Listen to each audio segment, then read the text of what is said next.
In 100 years, it has killed more than 4,000 prisoners. More than any other means of execution, it has become the terrible symbol of America's death penalty. This is the story of the first ever electric chair killing and the extraordinary battle between two of America's industrial giants which led up to it. It was one of the first attempts to kind of use a scientific knowledge and apply it to the science of killing. But I think that the story behind it is really the attempt of one major electric company, Edison, to discredit another major electric company, Westinghouse. Here we have two people, Thomas Edison and George Westinghouse, who are such pioneers and such important people in the industry. Both of them are really immense people. And here they're getting involved in something like the execution of a criminal and fighting over it, something like that.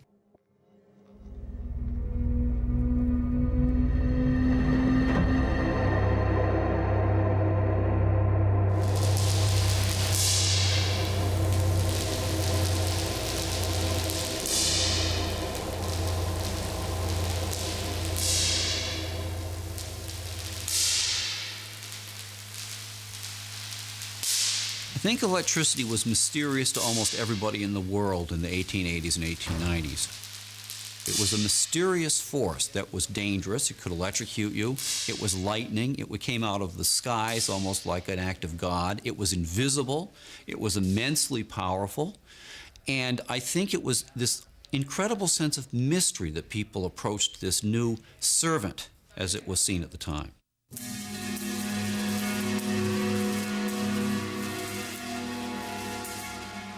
Electricity had a strange dual nature in the popular imagination. On one hand, it was a dealer of death. People were dying accidentally from touching streetcar wires.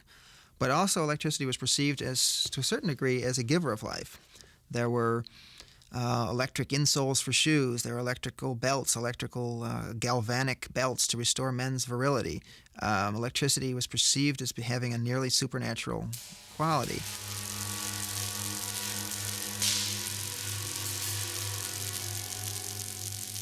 There was this whole idea that electricity represented progress, that this was the new world. And there was a feeling that if electricity was going to make life better, it could make death more painless. Or so they thought.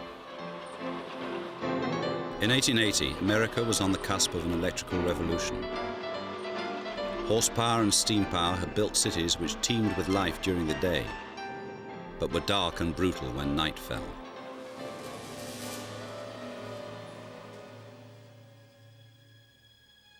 Electric light transformed the cities. It rolled back darkness with soft and constant illumination. It seemed miraculous and made a hero of its inventor, Thomas Edison. The filament of the first practical incandescent lamp which I invented was of carbonized cotton thread. In the search for a better filament, I carbonized everything like it. Edison really personified the American genius, the entrepreneurial spirit, and I think he still does that today. You know, I think in American history, he's probably the symbol of the kind of individual entrepreneur, the genius, tinkering, coming up with useful inventions. Edison's laboratory was a factory of invention. His phonograph preserved the voices of the dead. His motion picture camera made them live again. To Americans, Edison was an alchemist of sound, vision, and light. He was a magician who transformed life and death. It's hard to think of a hero nowadays that is something like that. Maybe back when we had the astronauts first going up into space, that the people admired them so much in that aspect. But Edison was really considered the oracle of electricity. If Edison said so, then it was true. Edison brought electricity into the lives and homes of America. In 1882, he completed his most ambitious scheme, to electrify Manhattan and flood Wall Street with light. The whole aspect of Edison that I think he played upon in that particular invention was very godlike, fiat looks. You know, I am going to throw the switch and there's going to be this magical instant when there will be illumination. And the press just was all over that.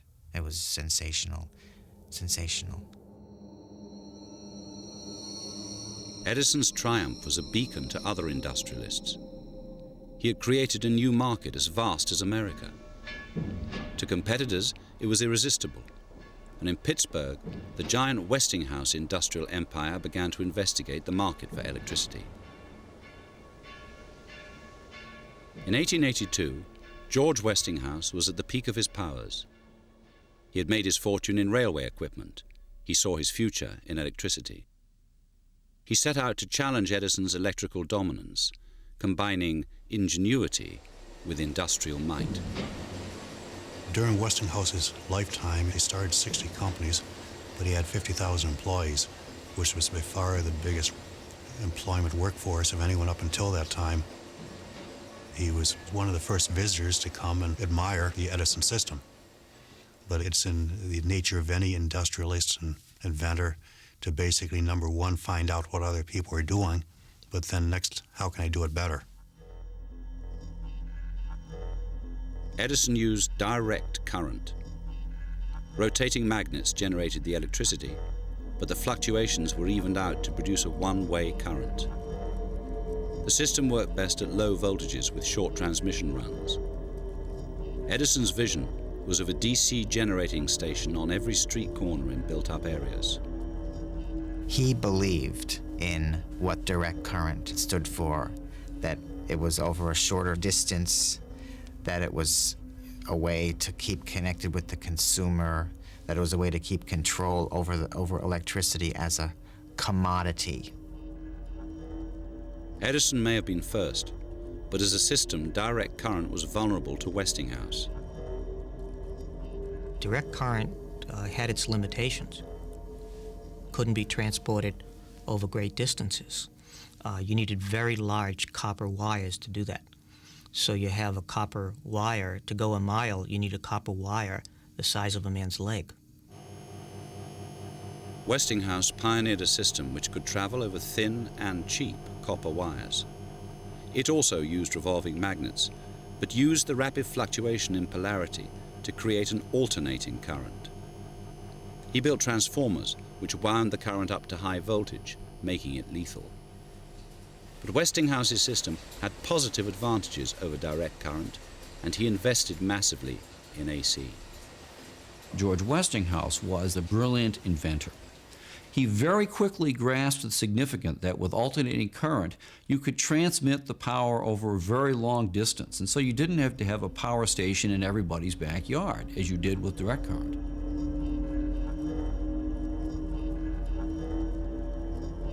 Edison's system was crippled by its generating and distribution costs. The thick copper cabling it needed made it uneconomic, and the direct current system began to falter. Westinghouse, the admirer of Edison, was increasingly confident of the superiority of his own system. Westinghouse started to cut into the business and became a very serious competitor. And even after just 2 years, he was outselling Edison in new installations. A lot of Edison's agents or salesmen began to defect to Westinghouse. A lot of them called for acceptance of the alternating current system. But Edison would have no part of it. I think he probably felt that, look, I invented this industry. It's my genius that's behind it. And now this other guy's taking it over. And it didn't sit too well.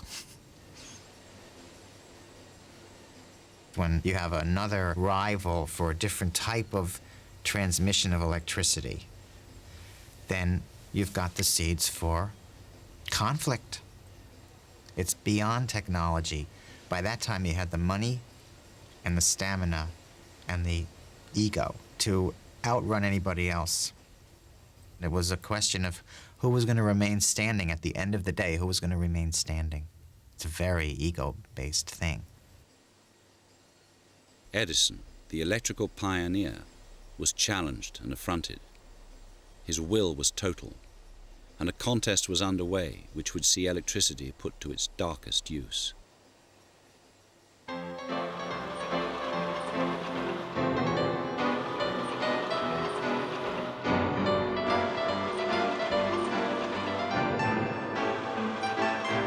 1880 to 1890, we started having electrical systems all over the country. I sometimes liken it like when TV burst into this country, that we didn't have TV about in 1950. By 1960, everybody had TV. The same thing happened with the electrical systems. In 1880, there was hardly anything. By 1890, there was all over the country. Now with the electrical systems available, people start touching it, getting electrocuted, and then they started understanding something about the fact that electricity is dangerous.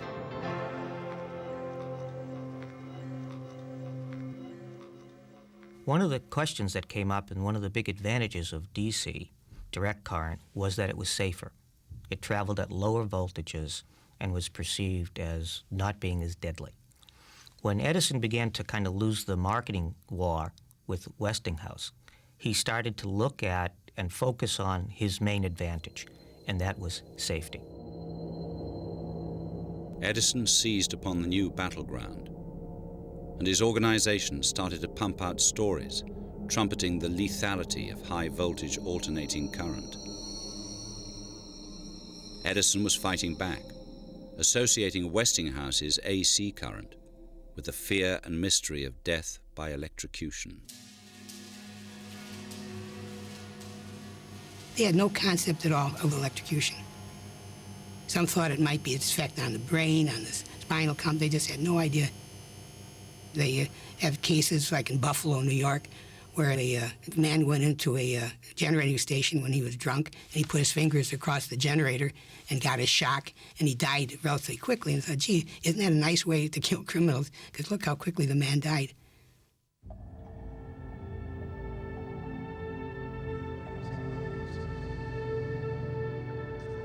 The legislators, too, noted the rash of electrical deaths. For years, New York State's governor had been seeking a new and more humane means of execution. The governor had decided to set up a commission that would survey and study all various methods of execution used throughout the world. And they would try to assess them in terms of their scientific and medical viability. Basically, they're looking for something that was quick and painless and that didn't mutilate the body. Historically, New York State had hanged its murderers. Now a death commission was to seek a new means of execution.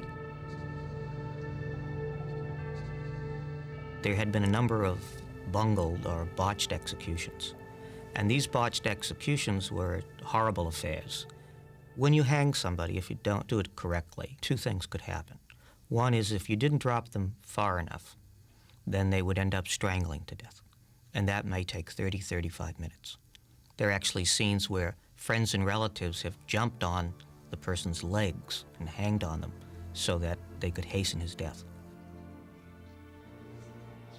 The other way you could make a mistake is if you dropped him too hard, too long. That could then snap his neck, which it's supposed to do, but also tear off his head.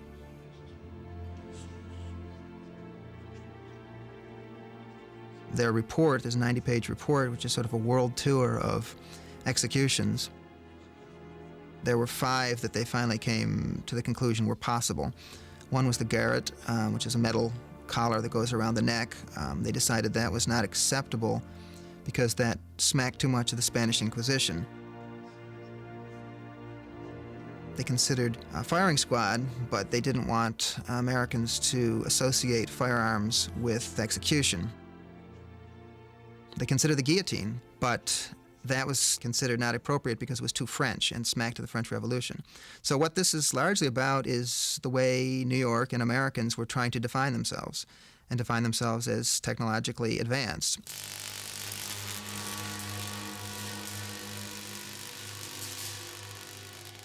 I think that if they were going to consider electrocution as a form of execution of criminals, that the most obvious person to approach in the country would have been Thomas Edison. He was the most noted electrician of the time, and somebody that I think that they would have been likely to turn to in any case. Edison's immediate response was no. He didn't believe in capital punishment. He didn't want something as beneficial as electricity being used for a negative purpose. But if Edison was losing business to George Westinghouse, Edison's own best hope of preserving his own inferior system was to demonstrate that the Westinghouse system was unsafe, and the best way to demonstrate the dangers of a Westinghouse system was to use a Westinghouse system for execution. In June 1888, Thomas Edison, the man who had bewitched his country with the phonograph, gave his considered view to the Death Commission. The most suitable apparatus for the purpose is that class of dynamo-electric machinery which employs intermittent current. The most effective of these are known as alternating machines, manufactured principally in this country by George Westinghouse. When Edison gave evidence to the commission, because of his stature, it carried a lot of weight with them. And ultimately, it also carried a lot of weight with the public. Edison was a hero of the time. He was the king of this age of electricity, and the public was enamored with him. The state approved the Death Commission recommendation of electrocution as the new and modern means of death. At Edison's laboratories, experiments began to perfect the science of killing by electricity.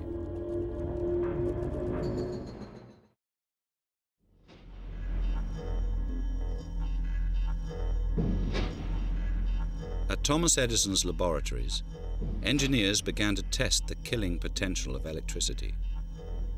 They used alternating current to try and discredit Westinghouse's rival system. Presuming that you would have been in the room where the experiments took place, what you would have seen was animals with electrodes placed on them, hooked up to a alternating current generator, the power supply, shocked to death, essentially. Edison wrote to the Society for the Prevention of Cruelty to Animals requesting animals to be killed, and the SPCA declined. And then Edison empowered some of his men to pay local boys 25 cents apiece to buy cats and dogs.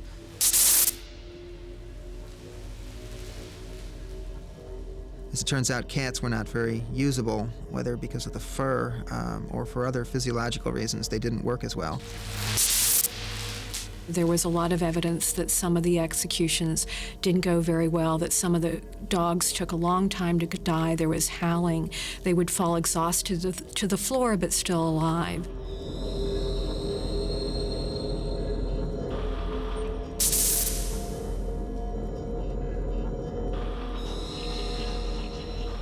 There was a question about whether the people who lived in the neighborhood, the area, would be pleased to know what was going on. Some of the killings took place at night, just for a bit of secrecy. They did do a couple of experiments, I think one on a cow, one on a horse, a larger animal. The importance of the work at the lab was to show that, yes, we can kill a person. If I can kill something as big as a horse, I can certainly kill a person. And so, yes, you can do that with electricity. In 1889, Edison's engineers told the state authorities they had mastered death by electricity. They recommended the use of a chair to restrain the victim.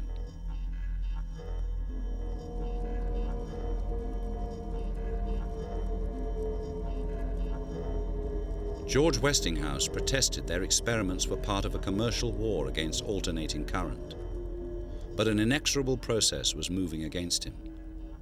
At the furthest reach of New York State, the chair was to find its first human victim.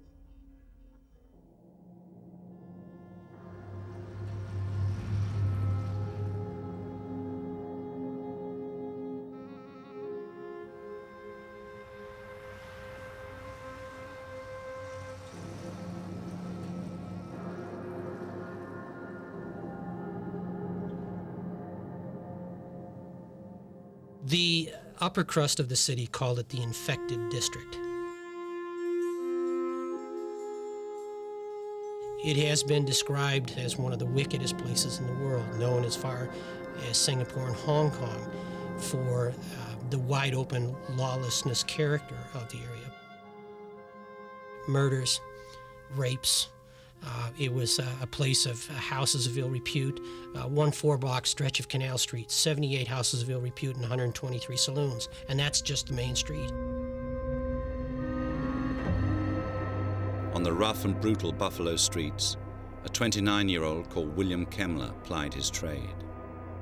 Kemmler was, when he was arrested, what they call a fruit peddler or a huckster. He ran a small business with a fruit cart and a few horses, and he peddled fruits and vegetables on the streets of Buffalo. He had a small 4-room apartment or flat when he was living with his paramour, Tilly Ziegler.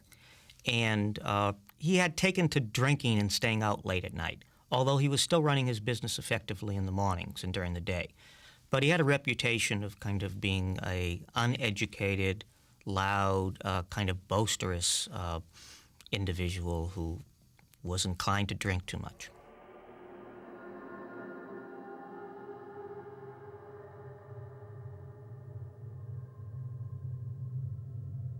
He was known to fight quite a bit with his common-law wife, Tilly. Life with Tilly was not going well. He was drinking heavily, fighting a great deal with her. The landlady heard screams and noises. Either he accused her of being unfaithful to him, or he accused her of getting ready to leave. And they fought, and he eventually used a small hand axe to attack her and hit her numerous times in the head. Broke her skull in a number of places. Went to a bar and told people I've killed her and went back with police.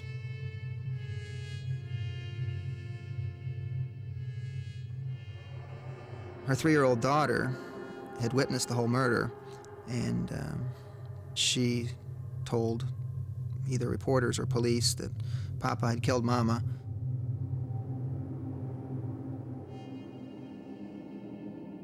By that time, Kemmler was in custody. He'd confessed within half an hour. He'd gone directly to a bar and said, I killed her, and I'll hang for it.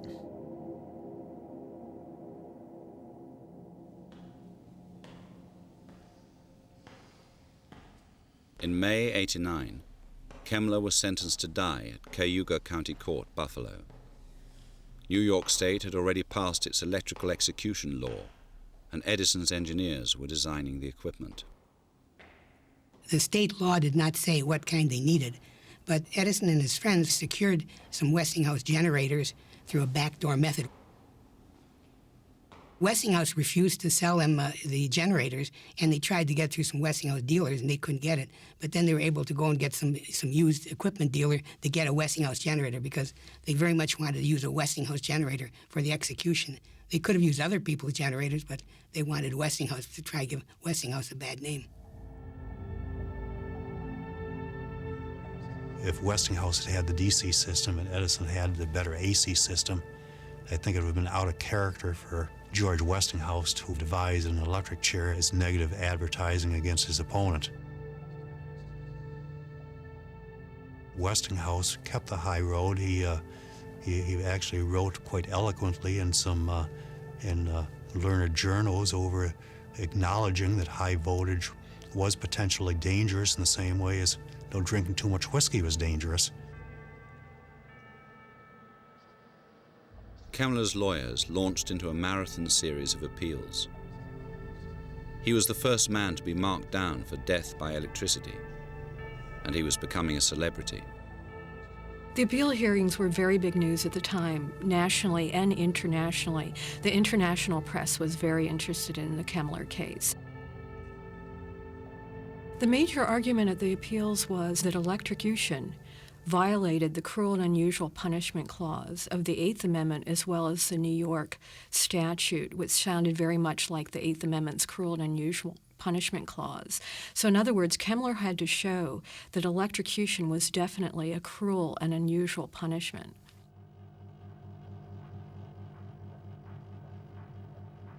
The electric chair was a very heavy, crude, solid piece of furniture. It had a high back and what was called a gallows, a piece of wooden apparatus above his head, through which one of the cables extended and to which the head electrode was attached.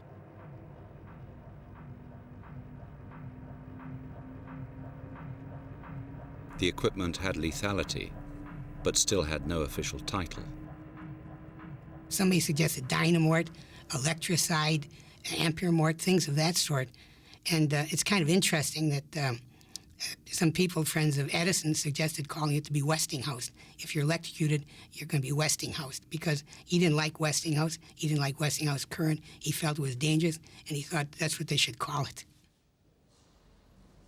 A year after his conviction, Kemmler's lawyers were enmeshed in a second high-profile and costly appeal.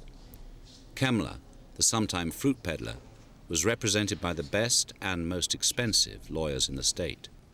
George Westinghouse paid for Kemmler's defense. He paid $100,000, which was an immense amount of money at that time. Mostly, of course, to protect himself and the reputation of his alternating current. What was at stake for Westinghouse?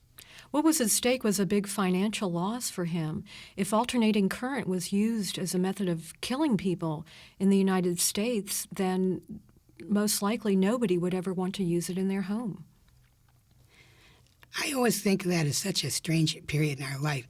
Here we have two people, Thomas Edison and George Westinghouse, who are such pioneers and such important people in the industry. Both of them are really immense people. And here they're getting involved in something like the execution of a criminal and fighting over it, something like that. It almost makes me think like the heroes have a feet of clay, that here these two prominent people with so much more important things to do are getting involved in such a ridiculous fight. Kemmler had become a pawn in a commercial war by proxy. His lawyers, funded by George Westinghouse, took his case through the county, state, and Supreme Courts. Kemmler himself waited in Auburn prison. His character changed quite dramatically. He was an uneducated person going in, pretty much a scoundrel. And after a year in prison, he learned how to read and write. During that time period, he became a more civilized person. I think a lot of that also had to do with the fact that he wasn't drinking during that time, too. So he was in a better state of mind.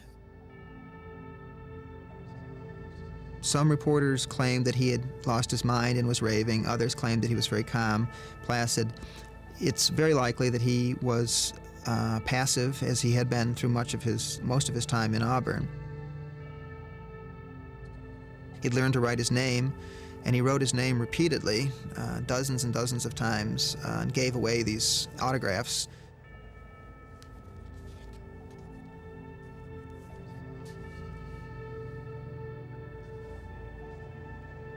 Kemmler's lawyers ridiculed the technical evidence for the effectiveness of electrocution. The engineer who had supervised the animal experiments endured a grueling 3 days on the witness stand. 2 days later, Thomas Edison himself was called. Edison played a pivotal role at a couple of points. They had a long hearing. The transcript is over 1,400 pages. And in that, Edison testifies that electrocution is quick and painless, and that this is the modern way to go.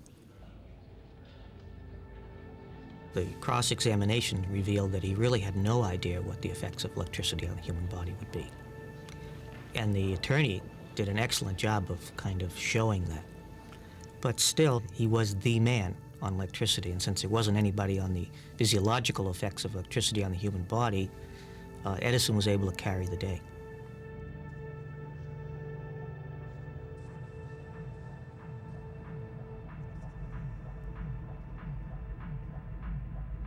It seems like a relatively easy thing to do, to electrocute somebody.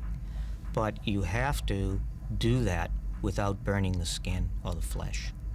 And you have to do it, have just the right amount of electricity go through a person's body to kill him, but not so much so that he'll catch on fire or that his body will be carbonized. Consequently, since everyone has a different resistance, and people's resistance can change, it is very difficult to figure out how much electricity will do the job quickly without causing the body to burn or to scar.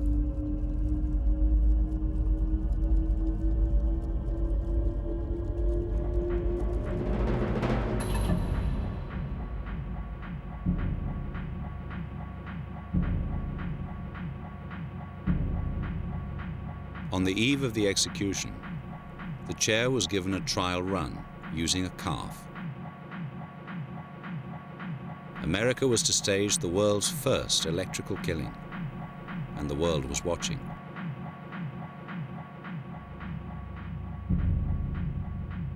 Electrocution is profoundly American, and the reason there is an electric chair, and there was an electric chair, is because of the American obsession with progress and with America defining itself as a country and a culture which identifies itself with progress. The electric chair was a symbol of progress.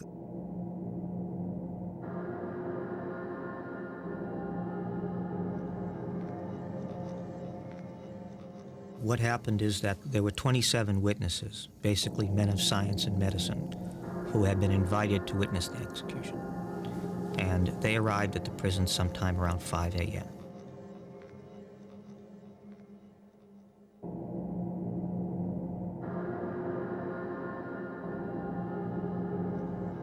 By this time, there had been 400 or 500 people had congregated outside, and the people had been issued tickets, but they had difficulty getting through the crowd. Western Union had set up a telegraph office across the street to send word across the world that Kemmler had been executed. So there were reporters out there, curious people, young boys and children on rooftops and climbing trees, all hoping to get some kind of glimpse of what was going to happen. Of course, that's impossible because it was all behind closed doors.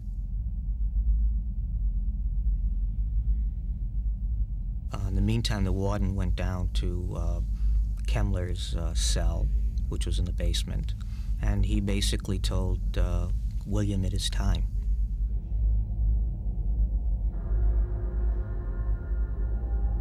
The death notice was read at 5:50 a.m. on August the 6th, 1890. William Kemmler was 1 hour away from the chair.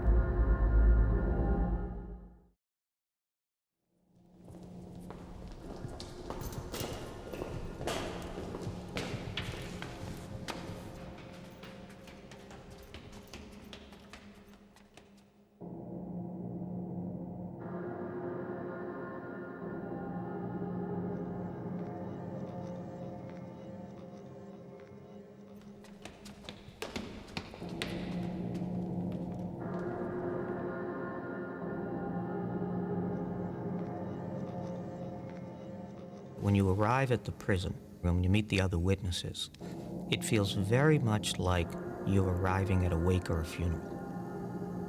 It's almost as if the person was already dead and that we're at the funeral.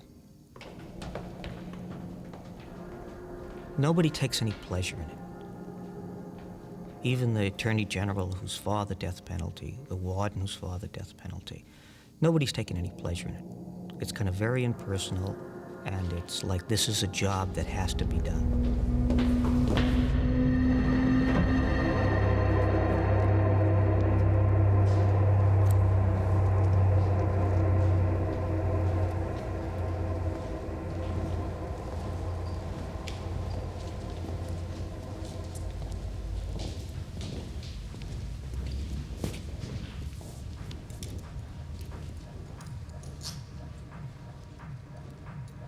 Quite honestly, from the beginning, after he murdered Tilly, he was convinced that he deserved the penalty to the degree of the law. But at the same time, it was an unknown style of execution, and maybe the unknown was a little more easier to take than a hanging or something he may have seen in his lifetime. So he had no idea of what he was in store for.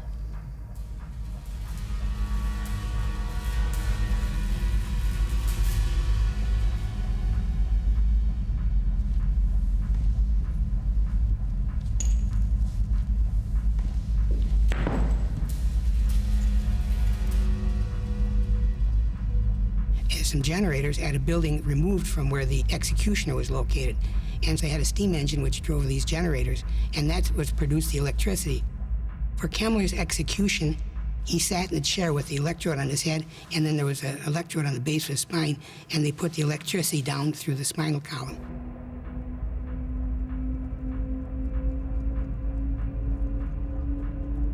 You brought the wires from that generator into this control room for the execution chamber. In this room, you then had what we call a voltmeter, which is a device which will measure how much voltage or electricity you have available to actually do the execution.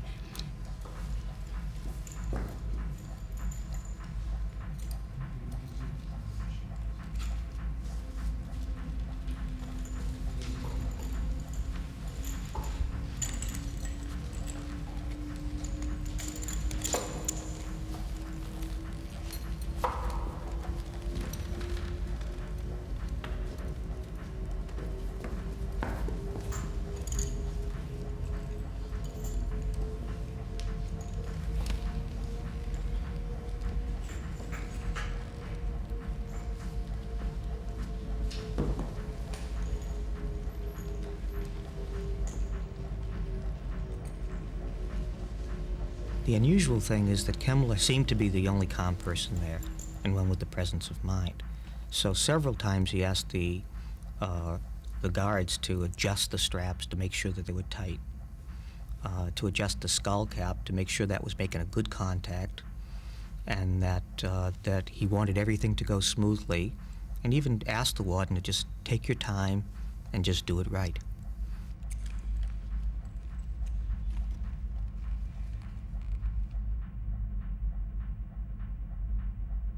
They normally see the arm suddenly gripping the chair. This is due to the spasm.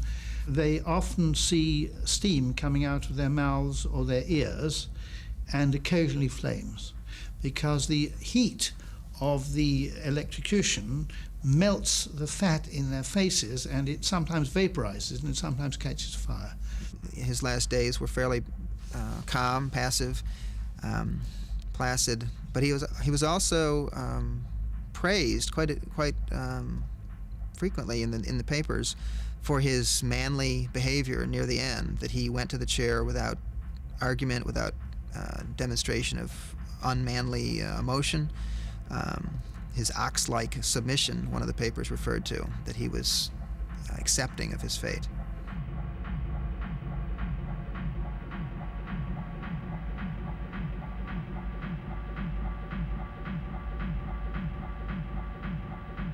Electricity is the extremely humiliating way of killing people. It's humiliating partly because the person vomits and drools.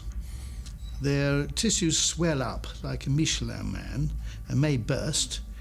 They pass water and defecate, and usually there's a horrible smell.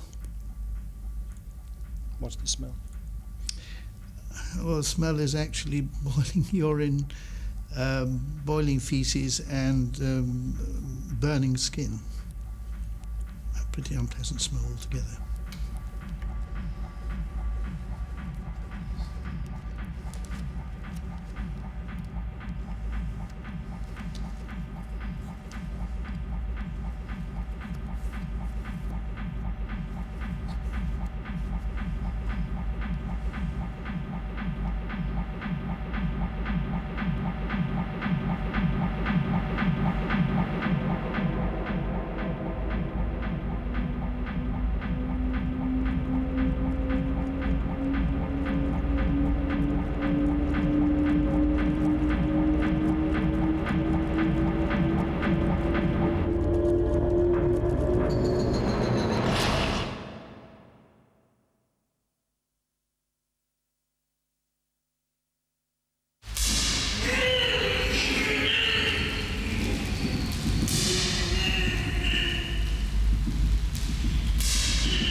minutes after Kemmler died, Dr. Southwick, who was one of the men instrumental in the invention of the electric chair, said, "Today we live in a higher civilization."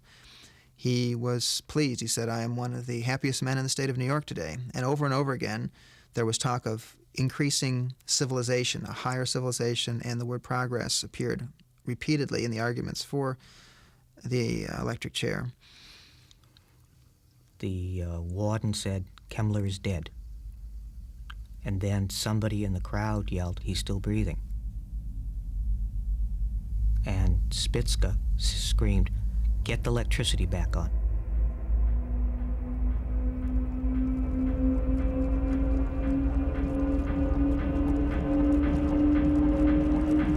This time they left it on for 4 minutes until Kemmler's body finally caught fire. And it was at that point that they gave the signal to shut off the electricity. And to the whole room, they were in the same room as he was in, and they were probably 10 to 15 feet away at the most. The whole room was filled with smoke and the smell of burning flesh. And it was just a horrible scene.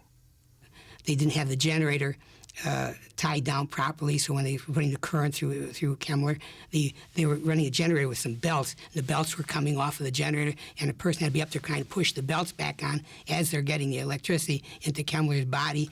Well, the Attorney General actually fainted, ran out of the room holding his stomach, and then he fainted. Most of the other witnesses were terribly shaken up by this, because they had, I think, like Kemmler believed, that this was going to be a quick and a painless death. It is usually believed because they want to believe that death is instantaneous. It simply isn't true. The fact is that they die due to asphyxia, which takes from tens of seconds to minutes. And that is because the electric current stops them breathing while they can still feel.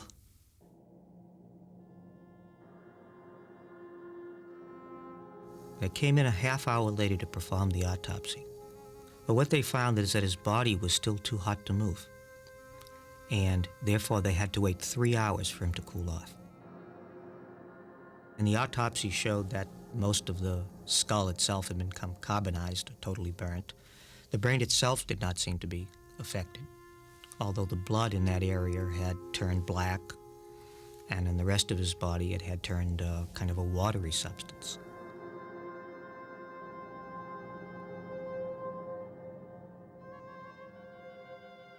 No real attempt was made to learn from the autopsy how to execute people. So it was a kind of a generalized autopsy, and they actually split Kemmler's brain into 4 sections, and each one of the doctors got a chance to take his brain home. When reports reached him of Kemmler's death, Westinghouse was nauseated. He had lost the battle against electrocution. Of the execution, he said, "They would have done better using an axe. The public will lay the blame where it belongs." At Edison's laboratories, reactions were more complex. Edison had varied reactions to the death. At first, he blamed the doctors for not conducting the execution properly, saying had it been properly conducted, that it would have turned out quite differently, which was, in fact, a bit of a concession that it had not been done as according to what he would have expected. He then suggested that the best way really of executing somebody is not by conducting electrocution through their skull, but rather by conducting it through water. So he had thought about it enough that he had come up with another electrode setup, pots of water.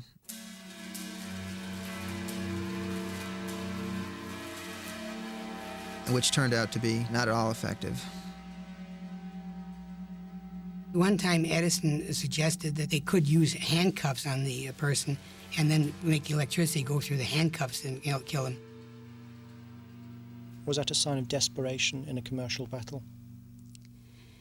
Well, it was somewhat in that I do believe that Edison really believed that. Edison felt that alternating current was dangerous, and he felt that it really shouldn't be used. He really felt that way, but then in addition to that, it was very important for a system that you try to discredit alternating current as much as you can. In the war between the currents, who won? Well, ultimately it was alternating current that won because That's what we have today is alternating current. And it kind of flushed itself out by 1895 when Niagara Falls opened up. And that was the kind of death knell for direct current. They decided to go with alternating current.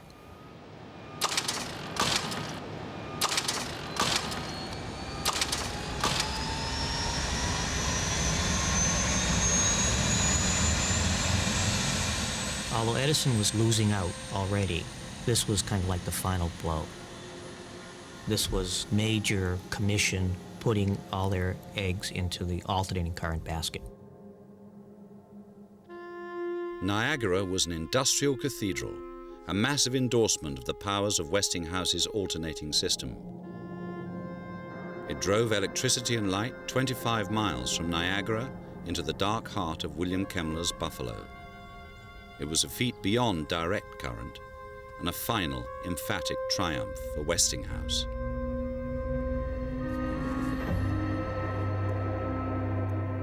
For Edison, the electric chair was a temporary tactic in a commercial battle which his system, direct current, was destined to lose.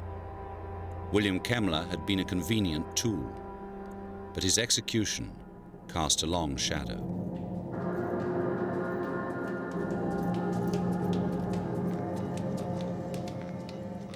It was one of the first attempts to kind of use a scientific knowledge and apply it to the science of killing. The other thing, they did a lot of things which make Kemmler's the first modern execution. It was indoors, deep within the prison. It was routinized in a way that 7 or 8 people had different jobs to do, and it was extraordinarily impersonal. And in some senses is the model for the current execution systems we have today, whether they're lethal injection or not.